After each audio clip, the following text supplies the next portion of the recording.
따라합니다. 성령의 3대 책망을 깨닫자. 아멘. 성령의 보혜사에 성령의 책망을 다 깨닫길 주 예수의 이름으로 축원합니다. 근데 제가 여러분 한 가지 여쭤보고 싶은 게, 교회 오면은 기뻐요? 아니면은 우울해요? 기쁠 줄 믿습니다. 근데 보세요. 이 동네가 불교의 뿌리가 아주 깊은 동네입니다. 저기 그 유명한 절간 있죠? 그 무슨 절이더라? 아무튼 예? 봉선사. 그래서 봉선사 문화센터가 지금 여기 앞에 지금 도서관 맞은편에 지금 세우려고 건물까지 지어놨는데, 근데 아직 운영을 못하는 것 같아요. 지난번에 이렇게 현수막 막 붙어있고 돈 내놓으라 막 그런 거 보니까. 아무튼 여러분, 거기가 원래는 교회가 들어오려는 자리였어요. 근데 교회가 파산하는 바람에 이게 엉뚱하게 불교에게 팔려갔잖아요. 여러분, 우리가 사실은 이 지역을 다스리는 영이 있습니다. 믿습니까? 믿죠? 성경에 있는 얘기를 하는 거예요. 성경을 잘 좀 배우세요. 그러니까 성경에도 라마나얏, 하나님의 영이 임하는 공간이 라마나얏이라. 다음 라마나얏. 그래서 이 지역 일대는 우상 숭배가 뿌리 깊은 지역입니다. 그러니까 우리가 사실은 대한민국의 선교지라고 했을 때 대표적으로 기독교 복음화가 제일 어려운 동네가 제주도와 대구를 뽑습니다. 왜냐? 제주도는 미신을 많이 믿고 돌 갖다 세워놓고, 대구는 불교의 뿌리가 깊은 동네잖아요. 이해하시죠? 그러니까 대구와 보통 제주도를 얘기하는데, 제가 이 지역에 와서 보니까 여기가 그에 못지않은 우상숭배가 뿌리 깊은 지역이에요. 이해되십니까? 그러니까 이 지역이 선교지 대상이라는 얘기입니다. 아주 우상숭배가 뿌리 깊은 동네예요. 우리는 이 영의 크기를 바로 봐야 되는 거예요. 우리가 이 지역에서 복음화를 하고 교회에 예배를 드리는 이 마음가짐이 영의 전쟁에 있음을 우리는 깨닫기를 주의 이름으로 축원합니다. 따라서 영의 전쟁이다. 영의 전쟁입니다. 그래서 그 크기가, 저기 지금 불교 센터가 저렇게 세워진 것은 이 지역의 영의 크기의 어느 정도의 모습을 보여주는 거예요. 우리는 여러분, 그래서 아무튼 불교보다도 더 강력해져야 될 줄 믿습니다. 더 크게 부흥해야 될 줄도 믿습니다. 믿습니다. 그래야 되는 거예요. 영의 싸움이에요. 근데 아무튼 그 불교 이렇게 절간 가보셨어요? 혹시 절 가보셨어요? 예, 가보셨죠? 절간 가면은 절 딱 들어갈 때에 입구에 뭐가 있습니까? 입구 딱 들어가면은 4대 천왕 있죠. 4대 천왕. 4대 천왕 어디? 이래가지고, 예? 칼 들고, 방맹이 들고, 예? 막 때렸듯이. 나 근데 아무튼 그 절에 들어갈 때마다, 예전에 제가 대학생 때 그 전국 일주를 하면서 그 지리산에 아이고, 이제 절간도 생각이 안 나네. 아무튼 그 유명한 절이 있어요. 근데 들어갈 때 처음으로 내 절 들어갔는데 너무 섬뜩하더라고. 아니, 와가지고 마음이 심신의 수양을 하러 오는 사람들이 있을 텐데, 들어가는데 막 눈을 막 휘번떡 뜨고 막 그냥 칼을 들고 막 그냥 때려잡을 듯이, 그게 의미를 보면은 4대 천을 왜 그러고 있냐면은 회개하고 좋은 마음을 가지고 살라, 그런 의미로 그 4대 천왕이 있다라는 거예요. 근데 거기 들어갈 때마다 저는 마음이 불편해. 근데 여러분, 교회 오면은 그래도 앞에서 안내하시는 분이 막 이러면서 칼 들고 있는 분 봤어요? 그런 분은 없어요. 교회 오면은 참 안내 친절하게 해드리고 웃는 모습으로 환영하고, 정간사님이 웃으면서 환영하시죠? 환영하시죠? 예, 화내면서 안내하시지 않잖아요. 그러니까 교회 오면은 항상 즐겁고 복되고 우리의 마음에 회복이 일어날 줄 믿습니다. 아멘입니다.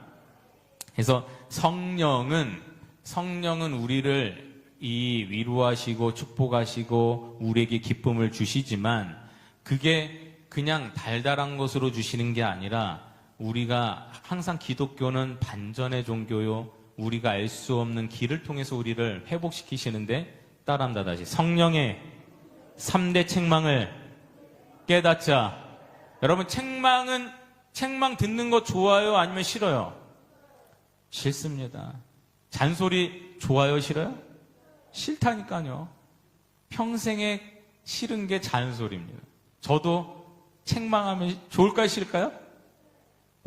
저의 시어머니는 우리 목사님이에요. 예. 우리 원로 목사님이 항상 저한테 이렇게 좋은 말씀 해주시는데 제가 그걸 들을 때마다 마음이 힘들 때도 있어요. 예? 그럴 때지만 그래도 그게 결국에는 잘 되는 길이다. 잘 되도록 하는 말이다. 믿습니다. 그래서 이 보혜사라는 것은 이게 한자인데 이게 중국어도 똑같은 발음이에요. 나중에 중국어 이거 보혜사 알려주세요. 근데 이게 어떻게 되냐면 가르친 보혜 은혜해의 스승사에서 지킬보의 은혜해의 스승사에서 보혜사라는 의미는 뭐냐면 은혜를 받은 자를 지키시는 선생님이라는 게 보혜사예요. 할렐루야. 따라합니다. 은혜 받은 자를 지키시는 선생님. 그게 보혜사라는 의미예요. 할렐루야. 그러니까 보혜사 우리가 매번 나오지만 잘 모르잖아요. 은혜 받은 자를 지키시는 분이 지키시는 선생님. 이게 보혜사라는 의미입니다. 영어 성경에는 성령을 카운셀러라고 되어 있어요. 따라합니다. 카운셀러. 그래서 나를 도우시는 분. 법적 용어로는 변호사로 되어 있어요. 나의 변호를 하시는 분, 나를 지키시는 분, 무조건 내 편이 되시는 분. 할렐루야. 여러분 왜 판사라고 하지 않고 왜 변호사라고 되어 있을까요? 잘 생각해 보세요. 오늘 얘기 잘 들어보세요. 왜 성령을 판사라고 하지 않고 변호사라 했을까요? 의미가 있는 거예요. 판사는 정과 부를 갈라서 반드시 판단을 해야 돼요. 그러나 여러분 변호사 써보셨습니까? 소송당해서? 변호사는 특징이 뭐냐? 판사와 입장이 달라요. 내가 아무리 잘못했어도 나를 유리한 쪽으로 변호를 해주는 게 변호사예요. 할렐루야. 그러므로 성령님은 내가 부정한 일을 하고 내가 때로는 죄를 짓고 내가 때로는 부정한 자가 되었었던 적이 있더라도 성령님은 나를 위해서 끝까지 변호하시는 줄 믿습니다. 믿으시면 아멘. 성령님은 그래서 변호사가 되는 거예요. 성경에 그렇게 원어로 되어 있는 거예요. 할렐루야. 그래서 보혜사 성령은 우리를 위해서 아낌없이 책망을 하시지만 결국에는 우리를 끝까지 마지막까지 우리를 지키실 분이시다라는 거예요. 우리는 그래서 누구를 의지해야 되느냐? 세상을 의지하면 안 돼. 사람도 의지하면 안 돼. 심지어 내 남편, 아내, 가족, 내 아들, 어머니, 아버지를 의지해서도 안 돼. 결국에는 성령을 의지해야 될 줄 믿습니다. 따릅니다. 오직 성령. 이걸 끝까지 붙들어야 될 줄 믿습니다. 믿으시죠? 근데 이 시험을 처음으로 당한 사람이 누구냐? 아브라함인 거예요. 아브라함에게 100세 때 이삭이라는 정말로 사랑할 수밖에 없고 이 아들에서 내 간이라 다 빼놓을 수 있는 그 아들을 주셨다 이 말이에요. 여러분 그 자녀로 해서 모든 것 가능하겠죠? 가능하겠죠? 그런 아들이다. 100세 낳은 아들. 근데 그 아들을 하나님께서 바치라는 거예요. 왜 그랬을까요? 이게 아브라함한테 하나님이 은혜를 이삭을 줬는데 이삭을 육신으로 받은 거예요. 하나님의 은혜로 받지 않고 그 아들을 내 육신의 의지의 대상으로 받았다 이 말이에요. 그러니까 하나님께서 때가 되어서 중간고사를 치르게 부르신 거예요. 여러분 우리가 하나님의 은혜를 기억하길 축원합니다. 주님의 뜻을 헤아리길 축원합니다. 그래서 보혜사는 성령. 요한복음 14장 16절을 보면은 이런 말씀이 있어요. 같이 읽어보세요. 시작. 내가 아버지께 구하겠으니 그가 또 다른 보혜사를 너희에게 주사 영원토록 너희와 함께 있게 하리니. 따른다. 또 다른 보혜사를 주신다. 근데 이렇게 우리에게 하나님 보혜사를 주신다 약속을 하셨지만 이제부터 본론인데 이 보혜사의 성령은 반드시 오늘 말씀에도 요한복음의 예수님 말씀에 보면은 또 다른 보혜사가 오셔야 되는 또 다른 보혜사가. 그러면은 이전에 보혜사가 먼저 있었단 얘기예요. 첫 번째 보혜사는 누구냐? 예수를 얘기해요. 예수. 따라합니다. 예수. 그러니까 또 다른 보혜사라고 되어 있잖아요. 첫 번째 보혜사는 예수입니다. 두 번째는 내가 가야 너희들에게 유익하니 그것이 따릅니다. 성령이 오셔야 된다. 그게 또 다른 보혜사다라는 얘기예요. 할렐루야. 근데 이 보혜사 성령은 무슨 일을 하시는가? 이것은 우리의 죄를 책망하시는. 오늘 말씀에 보면은 8절 이하에 보면은 그가 와서 따라합니다. 죄에 대하여, 의에 대하여, 심판에 대하여 세상을 책망하시리라. 아멘. 오늘 이 말씀 잘 들어보세요. 이게 성경에 보면 난해한 부분, 아주 중요한데 난해한 부분들이 있어요. 그 중에 하나가 성령이 하시는 이 일입니다. 성령의 3대 책망을 오늘 깨달으면은 1년치 받을 은혜 다 받을 줄 믿습니다. 할렐루야. 이거 모르고 신앙생활 평생 하다가 가는 분들 많아요. 그러니까 오늘 얘기를 한번 이 시리즈로 한번 계속 잘 들어보세요. 우리 인간은 사실은 태어나면서부터 악해요? 아니면 선해요? 아니, 애기 너무 착하잖아요. 애기가 태어나면서 죄 지은 적 있어요? 없어요? 예? 이제 이복래 집사님, 오늘은 이복래 집사님 좀 도와주세요. 근데 애기가 태어나면서 죄 지은 적 있어요? 없어요? 애기가 태어나면은 그 모습 자체가, 그래서 애기를 보통 천사라고, 천사. 우리 수아 보면은 죄 지은 적 있는 것 같아요? 없는 것 같아요? 너무 착해. 야, 너무 사랑스럽고. 예? 보면 우리 저보다도 서집사님은 저보다 수아를 더 사랑해. 예? 누가 아버지인지 모르겠어요. 지금 가끔 보면은. 예? 근데 잘 보십시오. 인간의 죄에 대해서 논할 텐데 창세기 8장 21절 이하에 보면은 사람의 생각함이 어려서부터 악하다라는 얘기가 있어요. 그러니까 우리가 동양 철학으로 생각하자면 성선설과 성악설이 있어요. 사람은 태어나면서부터 선하다, 아니면 사람이 태어나면서부터 악하다. 이게 두 가지의 양이 대립되는 철학인데 굳이 따지자면은 우리 성경은 성악설에 더 부합되는 거예요. 사람은 태어나면서부터 악한 거예요. 따라합니다. 사람은 태어나면서부터 악하다. 인정하기 쉽지 않지만 원래 그런 거예요. 여러분, 우리가 이거를 증명해 봅시다. 인간이 태어나면서부터 어떻게 죄를 짓느냐? 여러분, 어머니 자궁을 통해서 배를 이렇게 나올 때에 엄마가 편하게 낳았어요? 아니면 힘들게 낳았어요? 저는 제 어머니가 저기 상계 백병원에서 날 때 저는 하루 동안 어머니를 고통스럽게 했던 사람입니다. 제가 하도 안 나오니까 우리 아버지가 거기 백병원에서 반나절을 기다리다가 안 나오니까 잠시 아침에 밥 먹으러 선짓국 먹으러 갔다가 코에서 피가 확 쏟아져 버렸어. 애가 너무 안 나가지고 스트레스 받아가지고. 그런 걸 생각하면은 제가 죄인이에요? 아니면 선한 사람이에요? 죄인이네. 나오면서부터 어머니, 아버지를 고통스럽게 한 죄인이다 이 말이야. 여러분, 우리 중에 부모님을 마음에 상처를 안 준 사람 있어요? 엄마, 아빠 나는 평생에 한 번도 상처를 안 줬다. 한번 손 들어보세요. 예? 손 들면은 제가 그냥 예? 다 부모님께 상처 줬어요. 제가 생각하면은 우리 어머니가 마지막에 소천하시기 전에도 항상 저를 우리 아들은 나에게 한 번도 상처를 준 적이 없다. 근데 그게 뻥일까요? 아니면 사실일까요? 좀 말하기 난처하죠? 그냥 아니죠. 그냥 어머니가 그냥 자기 식대로 해석을 한 거죠. 제가 우리 엄마에게 내가 언제 가장 큰 상처를 줬을까 생각을 해보니까 제가 여기 구리시의 인창고등학교를 졸업했거든요.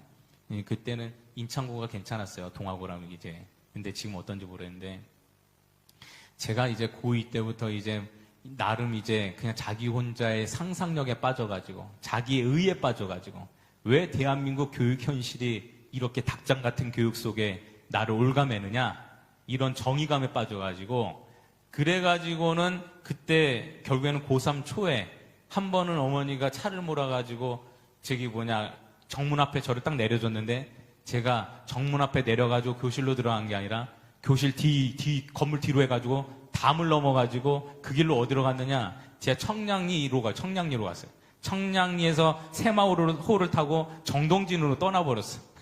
떠나면서 핸드폰을 끄고 전화 올 게 뻔하니까 핸드폰을 끄고 그 기차가 하도 오래 가가지고 한 몇 시간을 달린지 모르겠어요. 천천히 가니까. 그래가지고 며칠 동안 그냥 집에도 안 들어오고 전화도 안 받고. 근데 그날 밤에 핸드폰을 잠깐 켰는데 핸드폰에 부재중 전화가 100통이 넘게 하더래. 문자는 200통이 넘게 하더래.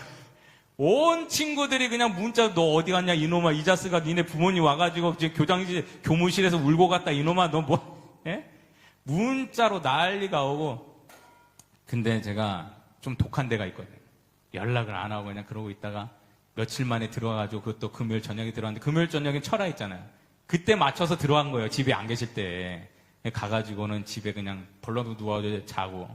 여러분, 무릎 꿇고 있어. 버릇서도 모자를 파네. 그냥 태평하게 자고 있으면 되겠어요. 그때 생각해보니까, 그때 저희 내 친구들이 그러더라고. 너 엄마가 교무실 와가지고 얼마나 오열하면서 갔는지 아냐고. 예? 그때 생각해보니까 그때 내가 어머니한테 참 잘못한 일이 많았다. 근데 왜 저를 자꾸만, 왜 저만 벌레 보듯이 보세요, 자꾸. 예? 우리가 살면서 가지가지 생각할 수 없었던 많은 죄를 짓고, 심지어 사람은 죽을 때도 누군가에게 신세를 지지 않으면은 자기 이 마지막을 갈 수도 없어요. 그렇습니까? 안 그렇습니까? 그렇죠? 마지막에도 누군가의 도움을 받아서 가야 됩니다. 그래서 사람은 처음부터 마지막까지 죄를 짓지 않는 삶이 될 수가 없는 거예요. 그러니까 결국에는 이거를 뭘로 얘기할 수 있느냐? 숨을 쉬는 것 자체가 죄다. 따릅니다. 숨을 쉬는 것이 죄다. 내가 살아가는 것 자체가 죄다. 왜냐? 생각으로도 쉴 새 없이 죄를 짓는 거예요. 생각이라는 것은 내가 생각을 통제가 안 되기 때문에 마치 새가 어디서 날아서 어디로 가는지 모르는 것처럼 생각으로 우리는 끊임없이 죄를.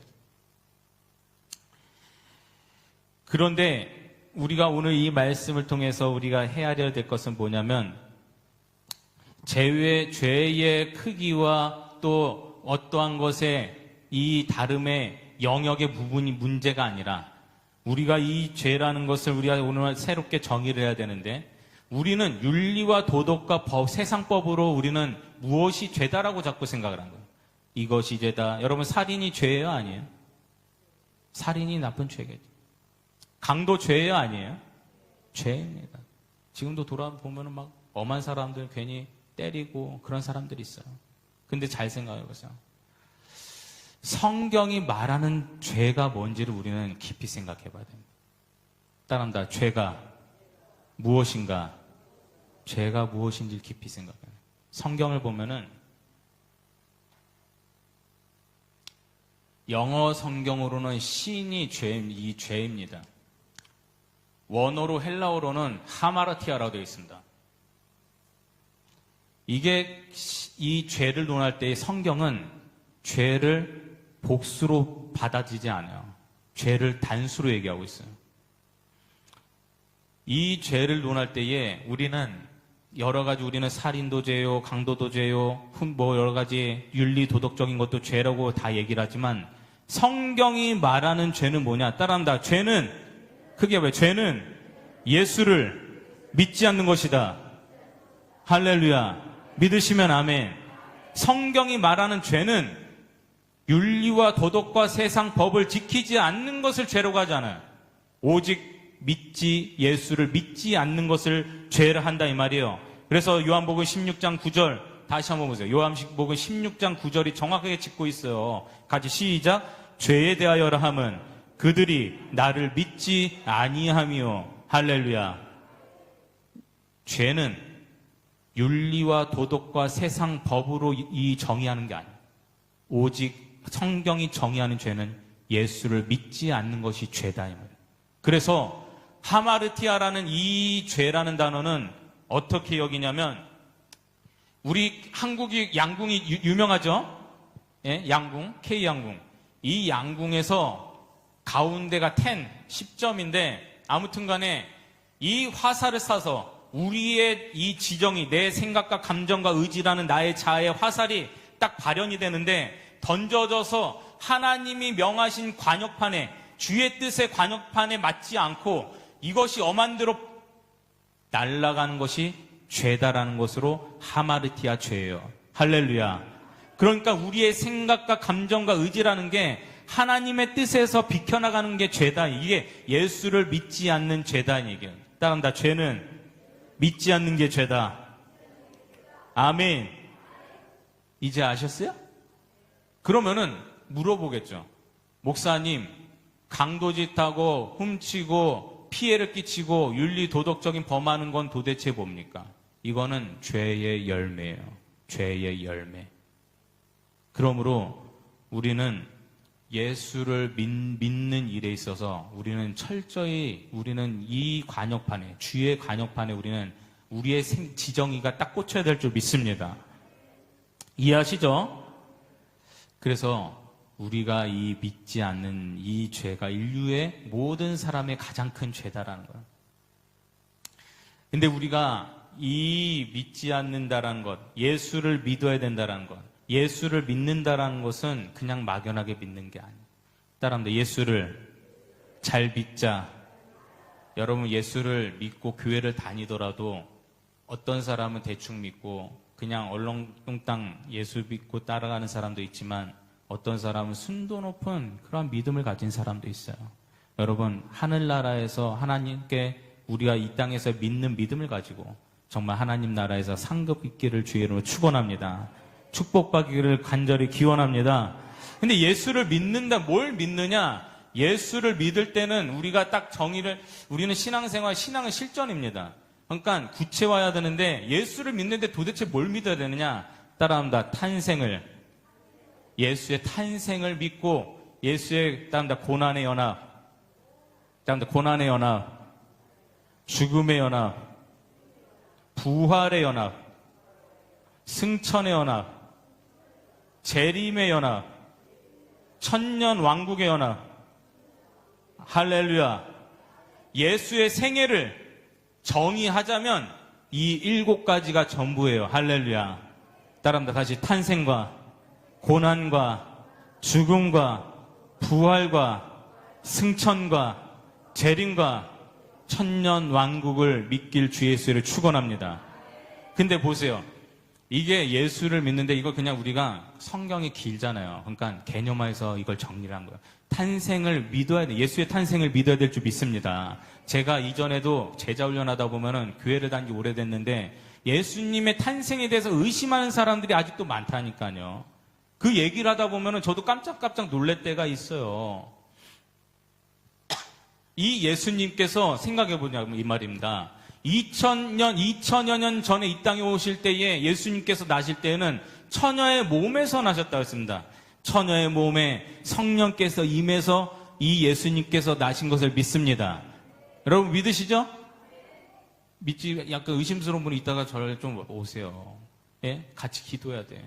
근데 예수님께서 성령으로 나셨는데 우리는 그냥 무작정 묻고 믿자 이게 아니라 생각을 해보자는 얘기예요.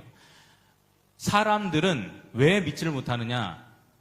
이 예수님께서 성령으로 나셨다라는 것에 대해서 그 사람들의 입장이 이해가 된다 이 말이에요. 어떻게 사람이 남녀의 관계가 없이 동침이 없이 어떻게 예수님이 성령에 의해서 났냐 이 말이에요. 어떻게 아니땡 굴뚝에 연기가 나냐 이 말이에요. 그게 상식에 맞질 않잖아요.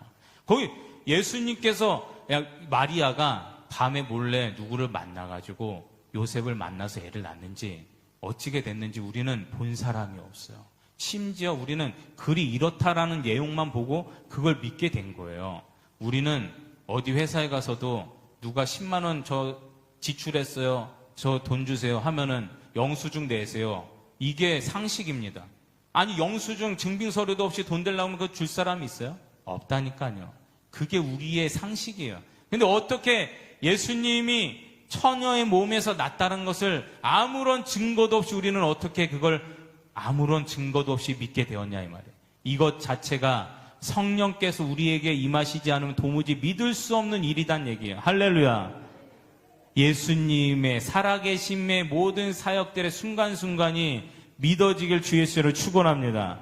예수를 믿는다라는 것은 예수님의 탄생부터 고난의 그 연합의 모든 순간순간마다 그 일들이 우리에게 믿어지는 것, 이것이 예수님을 믿는 것이다라는 얘기예요. 아멘.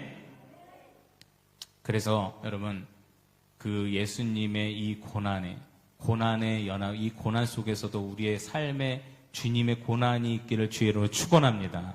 고난이 왔을 때는 왜 왔는가 불평이 아니라 하나님께서 나에게 무엇을 말씀하시는가를 깨닫기를 주 예수로 축원합니다.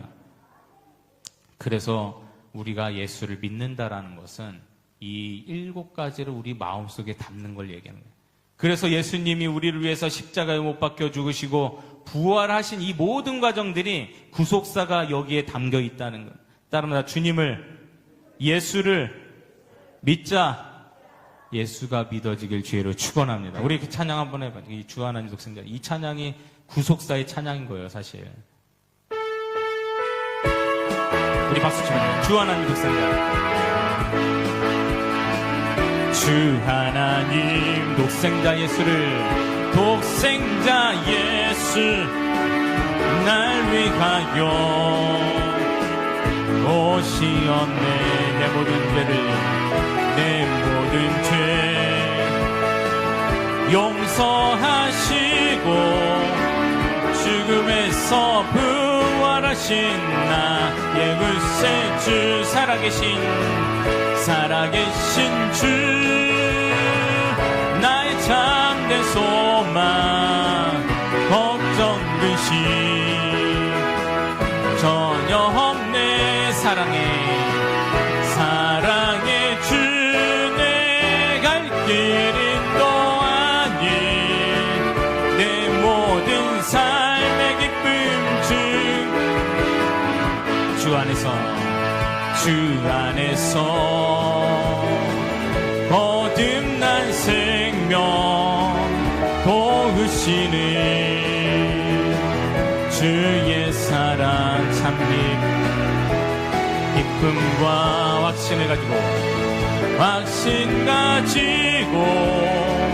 예수님의 도우심을 믿으며 살린 살아계신 주, 나의 참된 소망, 걱정 근심 전혀 없네. 사랑의 주, 내 갈 길 인도하니 내 모든 삶의 기쁨들 충만. 그 언젠가 주 뵐 때까지 주를 위해 싸우리라 승리의 길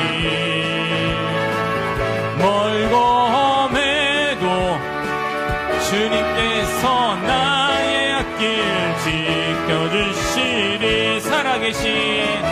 살아계신 주, 나의 참된 소망, 걱정 근심 전혀 없네. 사랑의 주, 내 갈 길 인도하니 내 모든 삶의 기쁨을 충만하네. 할렐루야. 땅 다 죄에 대하여.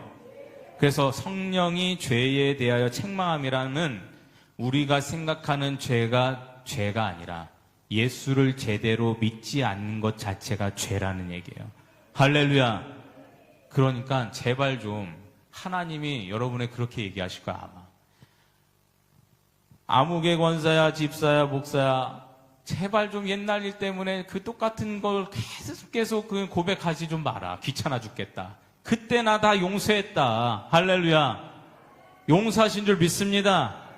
그러니까 우리가 믿고 싶은 대로 믿기 때문에 하나님을 오해할 때가 많아요. 여러분 그럴 때 있죠.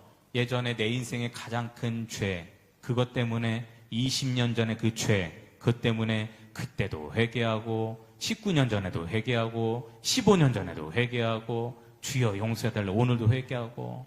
여러분 하나님은 그 일에 대해서 이미 눈을 가리시고 그분은 용서하신 줄 믿습니다. 근데 마음이 찝찝하죠? 괜히 그 일 때문에 내가 저주를 받고 있나? 여러분 예수님은 우리가 진심으로 회개할 때 그것을 그냥 없는 것으로 이미 다 잊어버리셨어요. 할렐루야.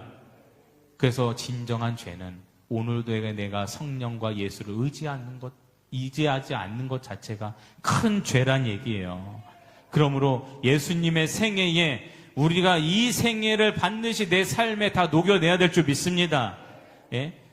다음 다 죽음의 연하. 예수님의 죽음에 동참하세요. 여러분, 우리 삶이 왜 불행해지고 왜 자꾸 꼬이는지 아세요? 예수님의 죽음에 동참하지 않기 때문에. 필사즉생, 필즉사생이라는 얘기가 있어요. 죽고자 하는 자는 반드시 삽니다. 따릅니다. 죽고자 하면 반드시 산다. 할렐루야. 성경의 원리대로 삽시다. 할렐루야.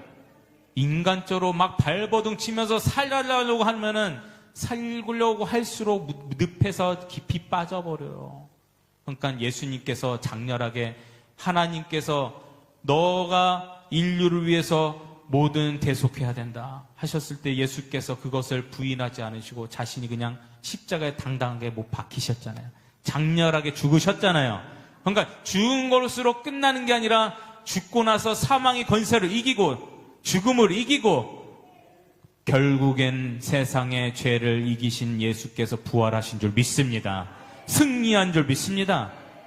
이 영어 성경의 버전에 보면 영어 사도신경에 빠진 게 있어요.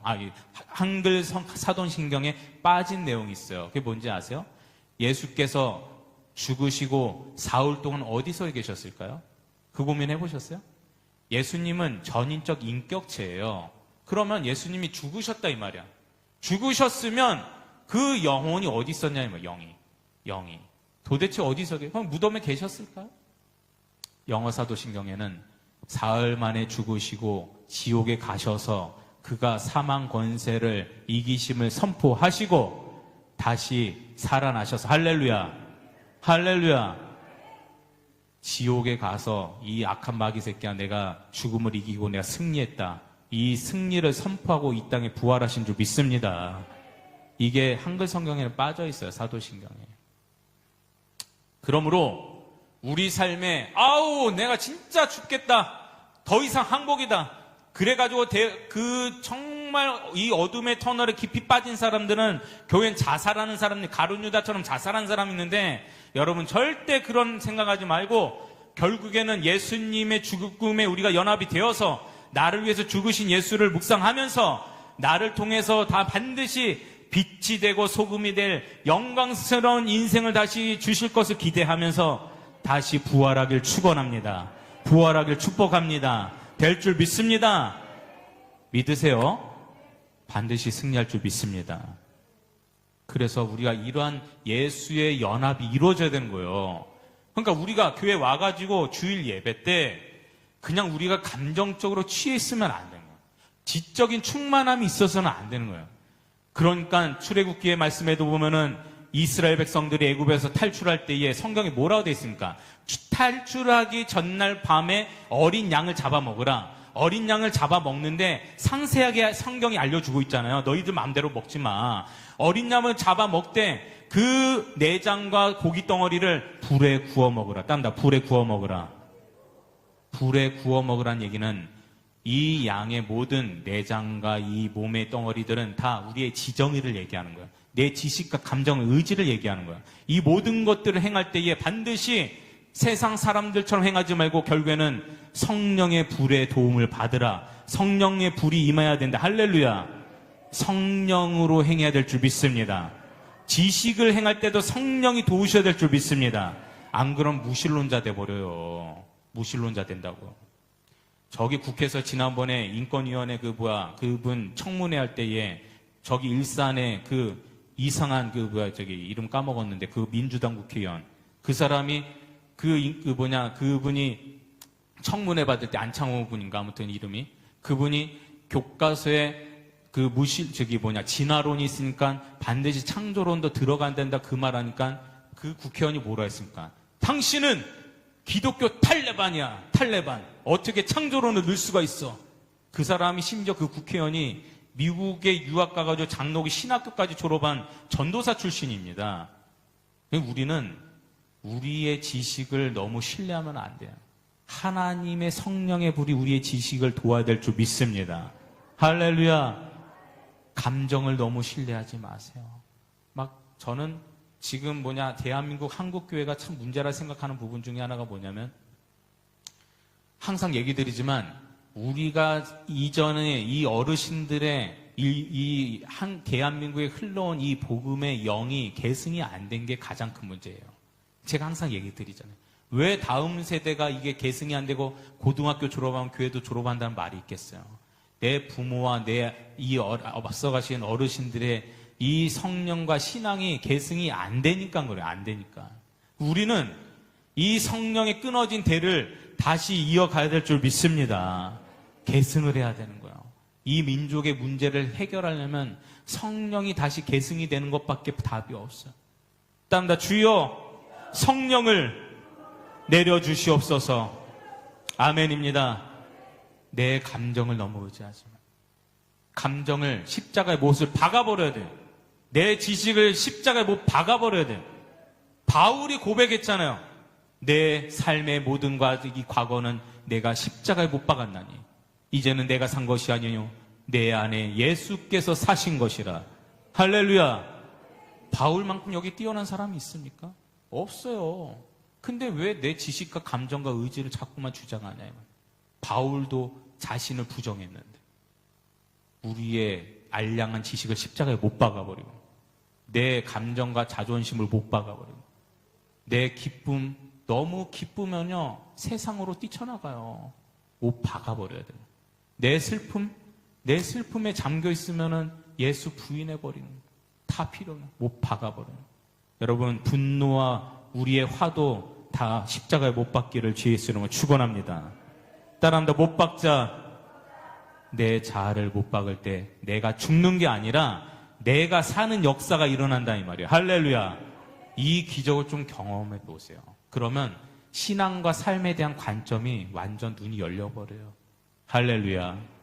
제가 항상 이번에도 제가 방송에서 간증을 했지만 이게 그게 유익인 거예요. 내 아버지를 위해서 내가 내 생명을 담보로 해서 내가 헌신할 수 있는 기회가 왔을 때 내가 두려워서 뒷걸음질해서 내가 떠나지 아니하고 내가 한번 결단해서 이삭처럼 들어 누우면은 하나님께서 그 일을 통해서 평생의 복을 주실 뿐만 아니라 성령으로 내 인생의 관점을 완전 열어버립니다.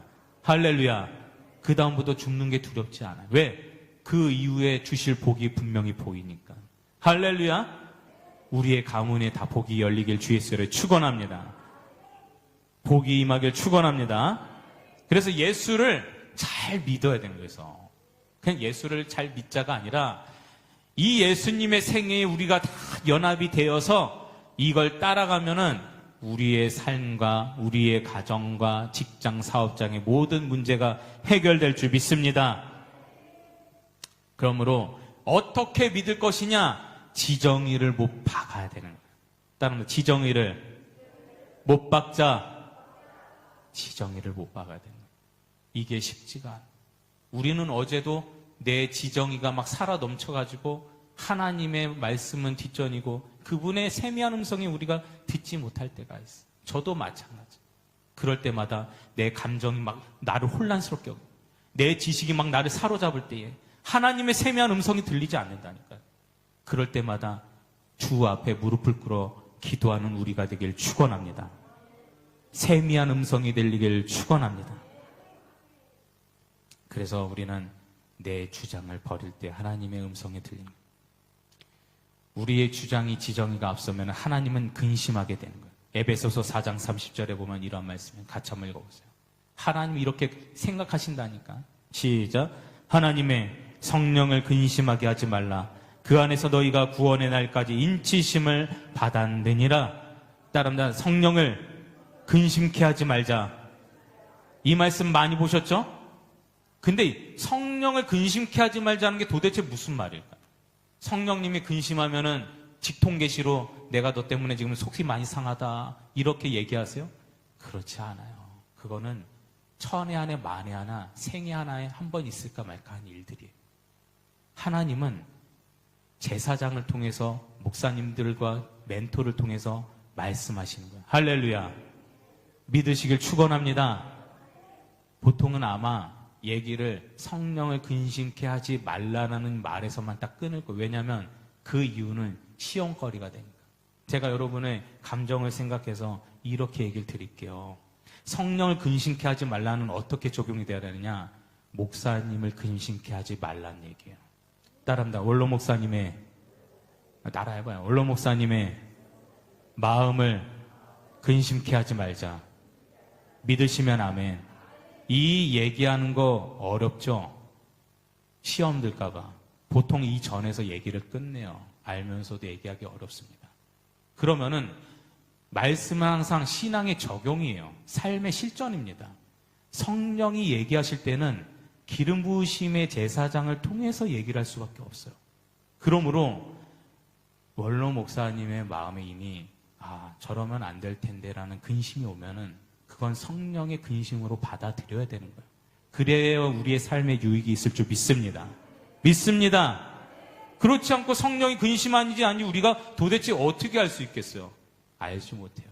내 감정과 지식과 의지에 사로잡힌 사람이 내가 어디에 서 있는지 알지 못하고. 그러므로 여러분 성령의 책망을 우리가 깨닫기를 축원합니다. 오시면은 그분은 성령에 근심하게 되면은 성령이 우리의 죄에 대해서 책망하시고 우리가 예수를 잘 믿지 못하는 것에서 예수를 잘 믿으라고 책망하시고 그분은 교회에 대해서 잘 섬길 수 있도록 우리를 책망하시는 거예요. 우리가 성령의 인도하심을 잘 깨닫기를 주 예수 이름으로 축원합니다. 그래서 예수를 잘 믿으면 오늘은 시간 다 돼가니까 그냥 뒤에는 다음 주에 시리즈로 이어서 가도록 하고 예수를 잘 믿으면 죄 짓지 않는 사람이 될 수 있는 거예요. 예수를 구원에 영접하면 죄를 짓지 않는 사람이 될 수 있는 거예요. 할렐루야. 여기서 걸리는 사람 많습니다. 이것만 하고 마칠 때는 이거 말씀 보세요. 요한 1서 3장 9절을 보면 이런 말씀이 있습니다. 이거에 걸려 넘어지는 사람 많아요. 요한 1서 3장 9절 앞에 한번 띄워보세요. 나왔다. 같이 한번 시작. 하나님께로부터 난 자마다 죄를 짓지 아니하나니 이는 하나님의 씨가 그의 속에 거함이요 그도 범죄하지 못하는 것은 하나님께로부터 났음이라. 할렐루야. 여기서 은혜가 되면서도 고민이 되는 부분이 이 부분입니다. 신앙생활하면서 따라합니다. 하나님께로부터 난 자마다 죄를 짓지 아니한다. 다시 한번 물어보겠습니다. 이번 주에 죄 지었어요? 안 지었어요? 솔직하게 얘기해봐요. 우리끼리만 있으니까. 죄 지었어요? 안 지었어요? 지었습니다. 생각으로 짓고 입으로 짓고 행동으로 지었다 이 말이에요. 죄를 지었다 이 말이에요. 그러면은 요한일서 3장 9절의 말씀은 도대체 뭐냐 이거예요. 뭐가 도대체 맞는 거냐 이거예요. 우리가 예수께서 우리의 영에 임하시고 우리가 구주를 영접하게 되면은 우리의 영은 죄를 짓지 않는 거예요. 믿으시면 아멘. 이거 잘 들어보세요. 우리가 예수를 믿게 되면 더 이상 죄를 지어요, 안 지어요? 잘 생각해보세요. 죄를 지어요, 안 지어요? 따라한다. 죄를 짓지 않는다. 자신 없게 하지 말고 성경에 나왔으니까 그대로 고백을 해보세요. 죄를 짓지 아니한다. 성경에 그렇게 되어 있잖아요. 그러니까 우리는 너무 양심적이니까 나는 어제도 죄를 지었는데 성경은 죄를 짓지 아니한다는 건 난 참 이걸 고백하기가 어렵다. 이게 사람의 이 막혀있는 양심이에요. 양심. 그러나 성경은 하나님께로부터 난 자는 절대 죄를 짓지 아니한다. 이 말씀은 우리의 육신은 날마다 죄를 짓더라도 우리의 주께로 사로잡힌 영은 죄를 짓지 않는 줄 믿습니다. 믿으시면 아멘. 그러므로 천국이라는 곳은 죄를 지은 사람이 갈 수 있어요? 없어요? 없어요. 그곳은 의인들만 가는 곳입니다.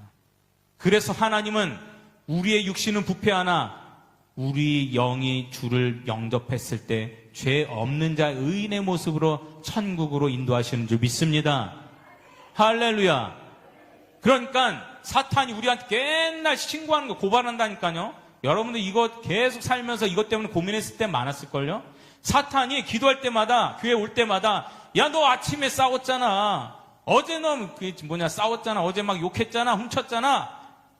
그러면서 맨날 고발하면서 예배 드릴 때 하나님 앞에 나오지 못하도록 사탄이 우리를 계속 신고한다는. 그래서 어떤 사람은 마음의 양심의 가책 때문에 교회를 떠난 사람도 있어. 절대로 우를 범하지 않길 주 예수로 축원합니다. 축원합니다. 이게 하나님의 은혜인 거예요. 우리가 예수를 영접하면 내 몸은 맨날 고발을 당하고 내가 죄를 짓고 양심의 가책에 문제가 생길지라도 내 영은 하나님께서 이미 의인으로 삼아주신 줄 믿습니다. 더 이상 고민하지 않기를 축원합니다. 그래서 이걸 바울이 어디서 정의했느냐? 고린도 전서 5장 이하에 보면은 바울이 고린도 교회가 문제가 많았어요. 이것만 하고 마치겠습니다. 고린도 교회를 갔더니 고린도라는 지역은 우상 숭배와 음란과 모든 이상한 것들이 많은 동네야. 잡신도 많고. 근데 그 문화가 교회까지 들어온 거예요. 그 교회 가서 얘기를 들어보니까 어떤 어머니와 아들이 밤마다 근친상간을 하고 있더라는 거예요. 오늘 그게 믿겨지지 않으면 성경을 좀 보세요. 고린도, 예? 거기서 나오시니까. 근데 그 얘기를 듣고 바울이 뭐라고 그랬느냐? 이 상황이 덕이 되지 아니하니 너의 영은 하나님께 구제받는 영이 될 것이요 육신은 사탄에게 넘긴 바가 되었노라. 그러므로 이 바울이 이렇게 정의하고 있다는 얘기입니다. 우리의 이해되시죠? 이해되시죠? 별로 이해가 잘 안 되나 봐. 이게 좀 주일 낮부터 근친상간 얘기하니까 시험 들 것 같아요. 성경이 얘기하면 성경이. 우리의 모든 삶의 주인 되신 분께서 이제는 더 이상 우리를 고발하지 않음을 믿습니다. 주님께로 담대하게 나가길 예수로 축원합니다.